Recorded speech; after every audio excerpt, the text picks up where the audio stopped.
problematikë që ka. Rektori i Universitetit të Shkodrës Luiq Gurakuqi Tonin Gjuraj ka bërë publike shqetësimet mbi buxhetin dhe nevojat urgjente të institucionit. Sipas tij, buxheti total arrin në rreth 703 milion lek, ku pjesa më e madhe e fondeve shkon për paga dhe shpenzime operative. 80 milion lek janë parashikuar për investime, shumë që rektori Gjuraj e cilësoi të pamjaftueshme krahasuar me nevojat reale. Gjuraj theksoi se 3 godina universitare të ndërtuara që në vitin 1957 kanë nevojë emergjente për ndërhyrje. Këtë vit, granti mësimdhënies është më i vogël se sa viti i kaluar. Ne kemi marrë nga Ministria 615 milion lek si grant mësimdhënie, por duke patur parasysh që 88 milion janë bartur nga viti i kaluar, ne kemi diku rreth 703 milion pra për grantin e mësimdhënies, ku këtu hynë edhe bursat, pagat, sigurimet, shpenzimet të ndryshme operative dhe natyrisht mirëmbajtja.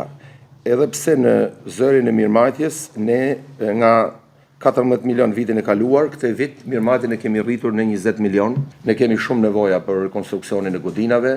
Godinat janë, i pjesë e godinave janë të vjetruara, janë të zauruara, i përkasin ndoshta vitit 57. Kemi në zërin e buxhetit investime për vitin 2026 në 80 milion. Prioritare mbetet godina e Fakultetit Shkencave të Edukimit dhe sistemi i kaldajave të paktën në 3 godina.